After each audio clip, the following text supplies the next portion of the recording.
Hey everybody, what's up and welcome back to today's video guys. And today guys, I'm going to go ahead and be showing you how to go ahead and remove a password from your Shopify store. This is a very simple thing to do, so make sure that you watch this quick and easy video to the very end and follow my steps correctly so you can make sure that this works the same for you and you can do this yourself.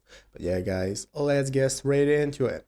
So the first thing we want to do is to go ahead and open up the official Shopify website right here at shopify.com if you're not already. So after opening it up, this is going to be the main page you're greeted by. But the first thing we need to do in the upper right corner is to go ahead and log into our account. So if you do not already have an account, you can just go ahead and sign up for one. If you have one, just go ahead and log in. So after logging in, this is going to be the home page you're greeted by.